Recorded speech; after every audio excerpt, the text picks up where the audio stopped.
Hello friends, देवी studies से मैं पूनम कुमारी आपका बहुत बहुत स्वागत करती हूँ। दोस्तों, हम लोग मध्यकालीन भारत के बारे में पढ़ रहे थे और मध्यकालीन भारत में सल्तनत काल के बारे में पढ़ चुके हैं और हम लोग जो है मुग़ल काल आरंभ कर दिए थे। मुग़ल काल में भी जो हम लोग बाबर के बारे में लगभग पढ़ चुके हैं। तो बहुत से बच्चों के रिक्वेस्ट आ रहे थे कि मैम आप लोग जो है आप अदर चीज़ को भी टच कीजिए, क्योंकि अब जो है एग्ज़ाम्स का सीज़न स्टार्ट हो गया है।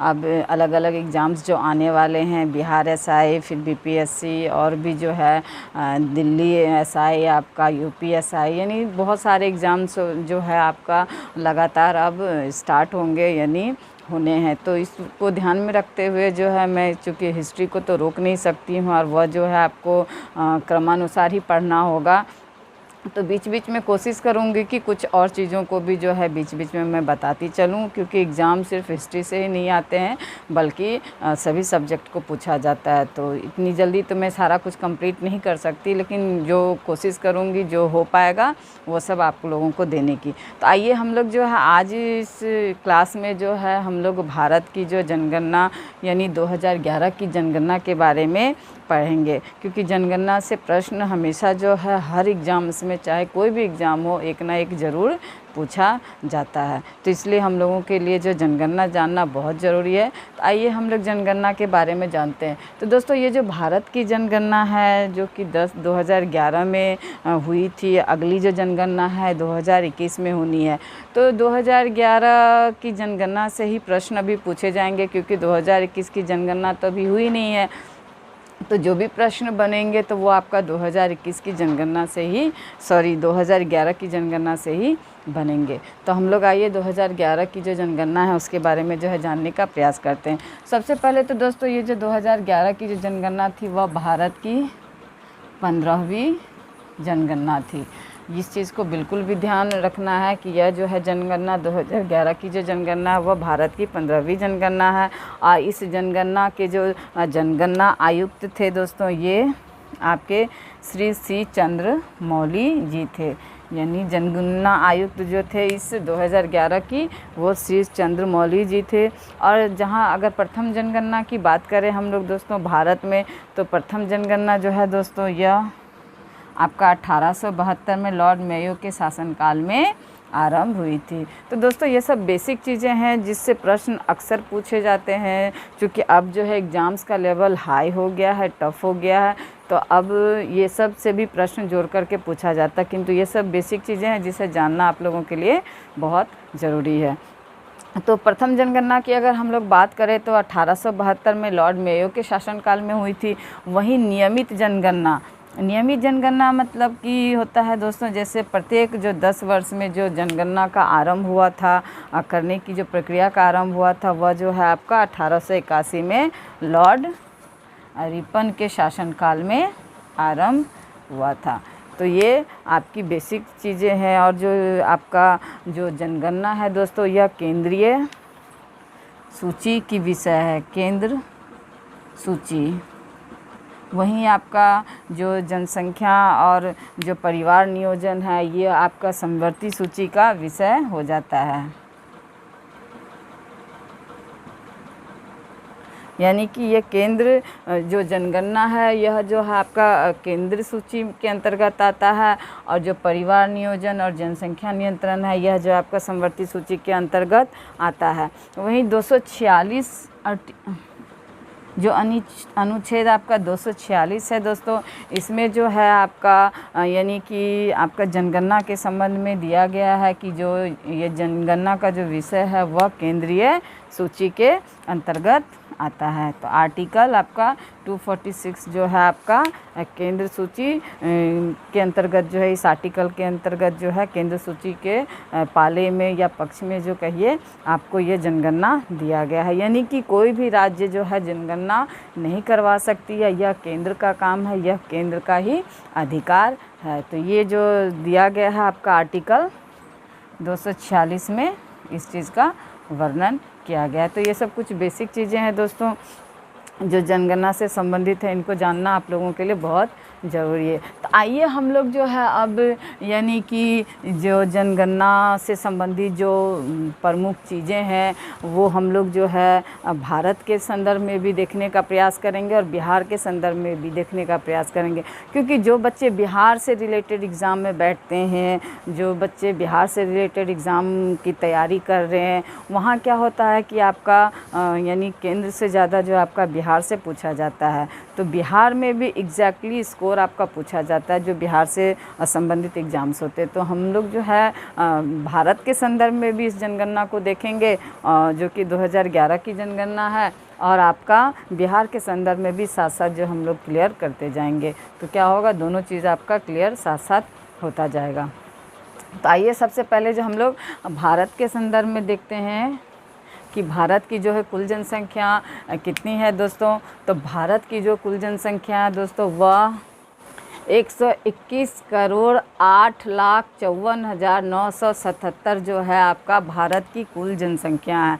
यानी कि कुल मिलाकर जो है 21 करोड़ जो है आपका जनसंख्या हमारे भारत की है आपका 2011 की जनगणना के आधार पर। यानी संपूर्ण विश्व का अगर हम लोग बात करें तो संपूर्ण विश्व की जनसंख्या का 17.5% जो है हमारा भारत देश, यानी कि संपूर्ण विश्व का 17.5% जनसंख्या जो है भारत में निवास करती है।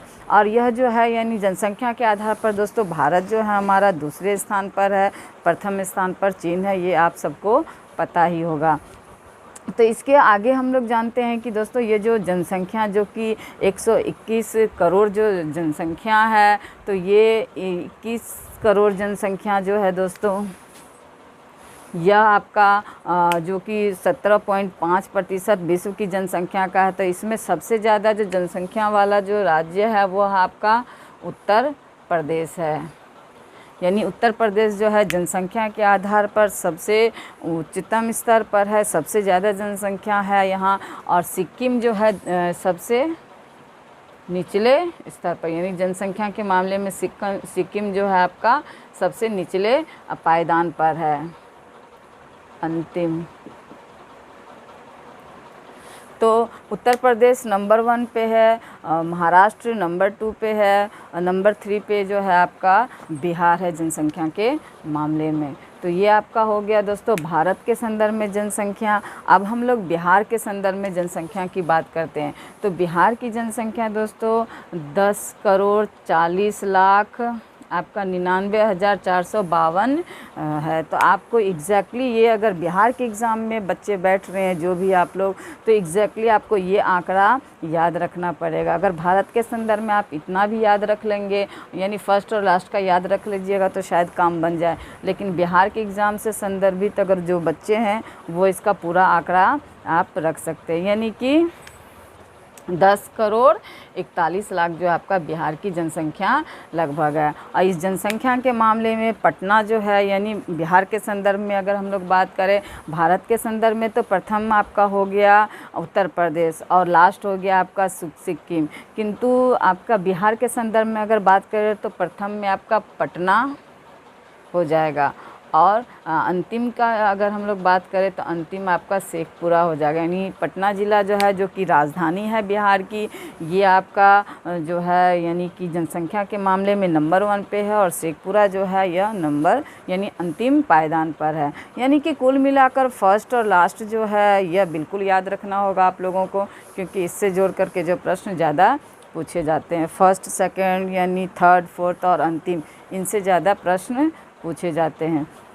तो आइए, ये हमने भारत की जनसंख्या और बिहार की जनसंख्या के बारे में हमने जाना। अब हम लोग भारत के में जो पुरुषों की जनसंख्या है और महिलाओं की जनसंख्या है उसके बारे में जानते हैं। तो पुरुषों की जो जनसंख्या है दोस्तों यहाँ 51.47% है, और यह जो है अगर आंकड़ों में हम लोग देखेंगे तो 62,61,21,843 पुरुष है आपका, यानी भारत में पुरुषों की संख्या ये है आपका। और यहाँ महिलाओं का प्रतिशत की अगर हम लोग बात करें तो महिलाओं की प्रतिशत जो है 48.53% है। और आंकड़ों में अगर हम लोग बात करें तो 58,74,47,730 है यहाँ महिलाओं की संख्या। यानी कि ये जो आंकड़ा आपका 50-50 का होना चाहिए, बट 50-50 का यह आंकड़ा नहीं है। यह आपका 51 से 49% जा रहा है, यानी ये 48 आपका हो जा रहा है, 48.53, यानी कि इसको 49 ले लीजिए, और ये 51.47% ये आपका, यानी कि 50-50 का नहीं हो रहा है। यहाँ महिलाओं की संख्या जो है आपका कम है। और ये तो आपका भारत के संदर्भ में हो गया दोस्तों। अब हम लोग बिहार के संदर्भ में देखते हैं, तो बिहार के संदर्भ में यह स्थिति जो है और बुरी है, यानी यह अंतर और भी ज़्यादा बढ़ गया है, क्योंकि यहाँ देखिए पुरुषों की जो जनसंख्या है वो 42.14% है, वहीं महिलाओं की जो है यहाँ घट करके जो यहाँ आपका 48% था, तो यह 47.86% हो गया। तो ये स्थिति जो है यहाँ बिहार में आपका और भी कंडीशन ख़राब होता दिख रहा है। यानी कि भारत के संदर्भ में भी ठीक नहीं कह सकते, यानी 50-50 नहीं थी, किंतु बिहार के संदर्भ में यह स्थिति और भी यानी बिगड़ती हुई नज़र आ रही है। अब हम लोग ग्रामीण जनसंख्या और शहरी जनसंख्या के बारे में बात करते हैं। तो ग्रामीण जनसंख्या में भारत के संदर्भ में अगर हम लोग बात करें दोस्तों, तो यह जो है आपका 68.8% जो है आपका ग्रामीण जनसंख्या है। और उस ग्रामीण जनसंख्या में जो है आपका हिमाचल प्रदेश जो है आपका 90% के साथ नंबर 1 पे है। यानी कि हिमाचल प्रदेश की जो 90% जनसंख्या है वह आपका गांव में निवास करती है। तो ये आपका ग्रामीण जनसंख्या परसेंटेज के हिसाब से हो गया दोस्तों। अगर आंकड़ों की बात करें हम लोग, तो आंकड़ों के हिसाब से उत्तर प्रदेश जो है आपका जनसंख्या यानी ग्रामीण जनसंख्या के मामले में आगे है। वहीं शहरी जनसंख्या की अगर हम लोग बात करें, तो शहरी जनसंख्या में गोवा जो है 62% के साथ जो है आपका सबसे आगे है। वहीं अगर आंकड़ों के हिसाब से बात करें, तो यहाँ आंकड़ों के हिसाब से दोस्तों महाराष्ट्र आगे हो जाएगा गोवा से, यानी कि ये शहरी जनसंख्या हो गया। वहीं अगर हम लोग बिहार के संदर्भ में बात करें कि बिहार में ग्रामीण जनसंख्या और शहरी जनसंख्या की क्या स्थिति है, तो आइए हम लोग ग्रामीण जनसंख्या बिहार के संदर्भ में देखते हैं। तो यहाँ जो है दोस्तों ग्रामीण जनसंख्या 88.7% है, यानी ग्रामीण जनसंख्या आपका हिमाचल प्रदेश के बाद जो है दूसरे स्थान पर इसको कह सकते हैं। और इसमें भी जो है समस्तीपुर जो है आपका 96.5% यहाँ ग्रामीण जनसंख्या, यानी कि आपका 3.5% मात्र जो है यहाँ समस्तीपुर में जो है शहरी लोग निवास करते हैं। बाकी 96.5% लोग जो है आपका गांव में ही निवास करते हैं। अब शहरी जनसंख्या की हम लोग बिहार में बात करें, तो यहाँ 11.3% जो है मात्र शहरी जनसंख्या है। और इसमें जो है शहरों में निवास करने वालों की जनसंख्या में पटना जो है आपका सबसे आगे है 43.0% के साथ। यानी ग्रामीण में समस्तीपुर आपका सबसे आगे है और शहरी में जो है आपका पटना सबसे आगे है। तो ये हो गया ग्रामीण और शहरी जनसंख्या, यानी ये भारत के संदर्भ में हो गया और ये आपका बिहार के संदर्भ में हो गया। अब हम लोग दशकीय वृद्धि दर जो कि यानी प्रत्येक 10 वर्ष में जो वृद्धि दर होता है उसके बारे में हम लोग जानने का प्रयास करेंगे। तो दशकीय वृद्धि दर होता क्या है दोस्तों? तो दशकीय वृद्धि दर मान लीजिए कि 2001 में जो जनसंख्या आपकी 10 थी और वह जो है जनसंख्या आपका 2011 में बढ़ कर के 15 हो गई। तो ये 5 जो बढ़ा है, ये 5 यही जनसंख्या जो है, यही वृद्धि दर जो है आपका दशकीय वृद्धि दर कहलाएगा। तो हम लोग देखते हैं कि 2021 के अकॉर्डिंग जो है 2011 में जनसंख्या यानी दशकीय वृद्धि दर क्या है, भारत के संदर्भ में भी देखेंगे और बिहार के संदर्भ में भी हम लोग देखेंगे। तो भारत के संदर्भ में देखेंगे तो दोस्तों दशकीय वृद्धि दर जो है आपका 17.7% रहा आपका दशकीय वृद्धि दर। इससे जो है संबंधित प्रश्न बहुत बार पूछा गया है। वहीं जो दशकीय वृद्धि दर में मेघालय जो है दोस्तों, मेघालय का जो है जनसंख्या वृद्धि दर जो है आपका 27.9% के साथ मेघालय जो है आपका नंबर 1 पर है। यानी दशकीय वृद्धि दर के हिसाब से मेघालय आपका भारत के संदर्भ में सबसे ज़्यादा यहाँ वृद्धि दर नोटिस की गई है। वहीं अगर सबसे निचले पायदान पर राज्य की बात करें तो दोस्तों नागालैंड जो है आपका सबसे निचले पायदान पर है। और नागालैंड निचले पायदान पर इसलिए भी है कि यहाँ जो है जनसंख्या दोस्तों आपका माइनस में चला गया, यानी यहाँ बढ़ने के बजाय जो है आपका 10 साल में जनसंख्या जो है 0.6% घट गया। तो नागालैंड ही आपका एक ऐसा इकलौता राज्य है दोस्तों जो 10 के वृद्धि दर जो है जिसमें नहीं, यानी माइनस में चला गया, जहाँ वृद्धि नहीं हुई है बल्कि यह घट गया है। बाकी जितने भी राज्य है, केंद्र शासित प्रदेश है, वहाँ कुछ ना कुछ जनसंख्या जो है 10 के वृद्धि दर के अनुसार बढ़ा है, किंतु नागालैंड ही एक ऐसा राज्य है जहाँ की आपका बढ़ने के बजाय जो है घट गया, यानी माइनस में जनसंख्या 10 के वृद्धि चला गया। अब हम लोग बिहार के संदर्भ में बात करते हैं, यानी भारत के संदर्भ में मेघालय और नागालैंड हो गया आपका, मेघालय उच्चतर और नागालैंड निम्नतर। अब बिहार के संदर्भ में हम लोग देखते हैं कि 10 के वृद्धि दर यहाँ क्या है। तो दोस्तों ये 25.4% जो है आपका यहाँ 10 के वृद्धि दर है, और यह जो 10 के वृद्धि दर के अनुसार बिहार जो है भारत का तीसरा राज्य है। तो पहला जो है इसमें नंबर 1 पे आपका मधेपुरा हो गया, यह 31.1% के साथ जो है नंबर 1 पे है दोस्तों। वहीं गोपालगंज जो है 19% के साथ जो है आपका लास्ट पे है, यानी कि यह अंतिम पायदान पर है। 19% के साथ गोपालगंज और मधेपुरा जो है 31% के साथ 31.1% के साथ जो है नंबर 1 पे है। तो ये 10 के वृद्धि दर हो गया दोस्तों। ये भारत के संदर्भ में हमने जाना, मेघालय नंबर 1 पे और नागालैंड जो है अंतिम पायदान पे है। बिहार के संदर्भ में मधेपुरा नंबर 1 पे है 31.1% के अनुसार, और गोपालगंज 19% के साथ जो है अंतिम पायदान पर है। अब हम लोग लिंगानुपात के बारे में जानते हैं। तो दोस्तों सबसे पहले लिंगानुपात होता क्या है, यानी 1000 पुरुष पर जो है महिलाओं की क्या संख्या है, उसे हम लोग लिंगानुपात कहते हैं।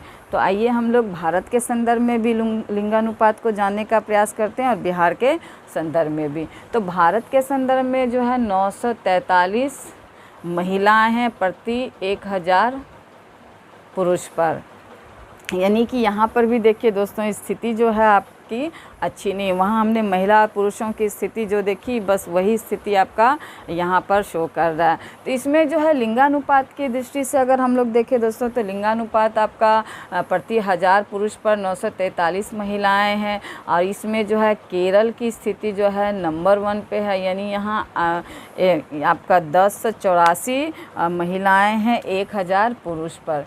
तो यहाँ जो है महिलाओं की स्थिति अच्छी दिखती है, यानी पुरुषों से जो है स्थिति महिलाओं की अच्छी है केरल में। यानी केरल चूँकि शिक्षित राज्य है दोस्तों, तो इसका असर जो है आपको इस आंकड़ों पर भी पड़ रहा है। वहीं हरियाणा की अगर हम लोग बात करें तो यह सबसे अंतिम पायदान पर है, 800 यानी 879 अंक के साथ जो है यह सबसे निचले पायदान पर है आपका लिंगानुपात के मामले में, यानी यहाँ 1000 पुरुष पर जो है आपका 879 महिलाएं मात्र है। तो यहाँ स्थिति जो है और आपका जो है यानी गड़बड़ होता नज़र आ रहा है। वहीं अगर हम लोग बिहार की बात करें तो बिहार में जो है प्रति 1000 पुरुष पर 918 महिलाएं हैं। तो ये भी आपका बिहार की स्थिति भी अच्छी नहीं कह सकते हम लोग, इस मामले में बहुत बुरी कंडीशन है। यहाँ पर भी 1000 पुरुष पे मात्र 918 महिलाएं है। तो इस मामले में गोपालगंज जो है दोस्तों, यानी बिहार का जो गोपालगंज ज़िला है वह जो है 1021 अंक के साथ जो है, यानी यहाँ महिलाओं का जो है लिंगानुपात यानी 1000 पुरुष पर जो है आपका 1021 महिलाएं हैं। और वहीं मुंगेर जो है सबसे निचले पायदान पर है, यह आपका 876 आपका यहाँ यानी महिलाओं की जो है आपका लिंगानुपात के मामले में, यानी 1000 महिलाओं पर जो है 1000 महिलाओं पर 876 महिलाएं, यानी 1000 पुरुष पर 876 महिलाएं यहाँ मुंगेर में है। तो ये आपका बिहार के संदर्भ में हो गया दोस्तों।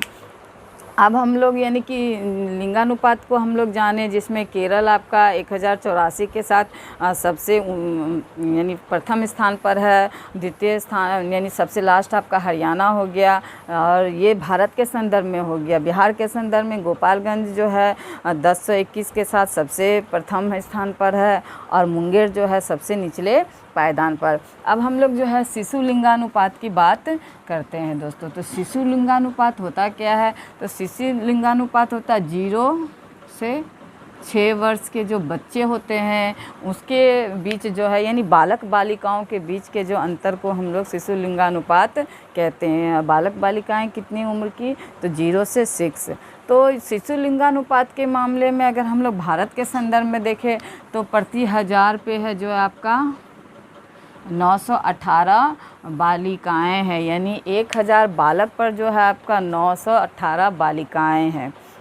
तो यहाँ भी जो है शिशु लिंगानुपात की स्थिति देखिए दोस्तों, यहाँ इससे भी ज़्यादा घटती हुई नज़र आ रही, यानी ये जहाँ 943 था वहीं यह 918 हो गया। तो यानी कि स्थिति जो है आपका आगे और बिगड़ने वाली है, यानी सुधरने वाली स्थिति नज़र नहीं आती है। वहीं जो है शिशु लिंगानुपात में अरुणाचल प्रदेश जो है सबसे ऊपर है, यानी 972। यहाँ दोस्तों देखिए केरल है आपका लिंगानुपात में, यानी महिलाओं की स्थिति यहाँ केरल अच्छी दिख रही है, किंतु शिशु लिंगानुपात की अगर हम लोग बात करें तो अरुणाचल प्रदेश इसमें नंबर 1 पे है, केरल नहीं है। इस अंतर को ध्यान में रखिएगा। और 972 के साथ जो ये आपका अरुणाचल प्रदेश नंबर 1 पे हो गया। हरियाणा जो है दोस्तों 8 से 34 पर सबसे निचले स्तर पर है, यानी हरियाणा की स्थिति जो है आपका, यहाँ भी आपका हरियाणा सेम है, यानी लिंगानुपात में प्रति 1000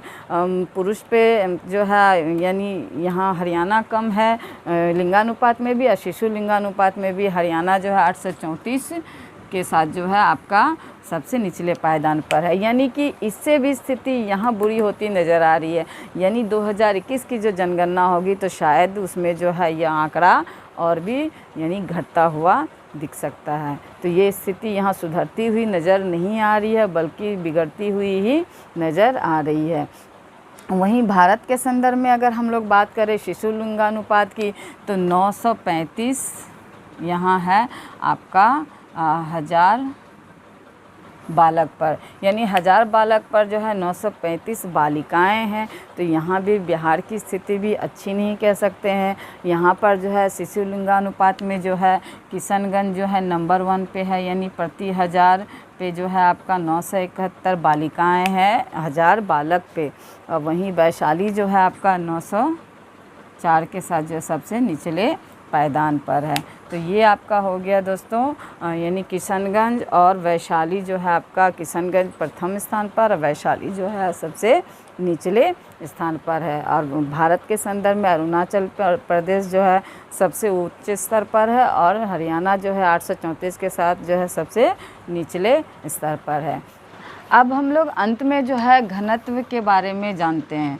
तो घनत्व होता क्या है दोस्तों? तो प्रति वर्ग किलोमीटर क्षेत्र में रहने वाले जो लोगों की संख्या है वह जनसंख्या घनत्व कहलाता है। तो भारत के संदर्भ में अगर हम लोग जनसंख्या घनत्व देखें तो 382 किलोमीटर स्क्वायर है, यानी कि आपका किलोमीटर स्क्वायर में जो है आपका, यानी 1 किलोमीटर स्क्वायर में जो है 382 लोग रहते हैं। तो इसमें बिहार जो है दोस्तों, यानी जनसंख्या घनत्व के मामले में सबसे आगे है आपका, आपका 1106 के साथ जो है बिहार आपका नंबर 1 पे है। अरुणाचल प्रदेश जो है आपका 17 के साथ जो है सबसे निचले स्थान पर है। यानी बिहार जो है आपका 2001 में जो है यानी दूसरे नंबर पर था, यह जो है 2011 में आपका पहले नंबर पर आ गया है।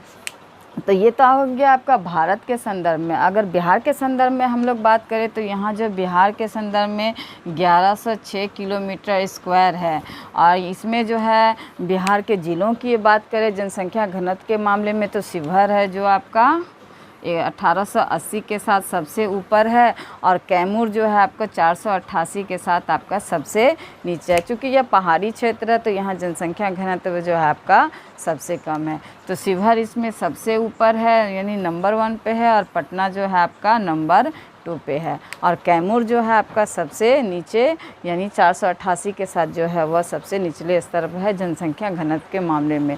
तो ये हमने भारत के संदर्भ में भी देखा, ये हमने बिहार के संदर्भ में भी देखा।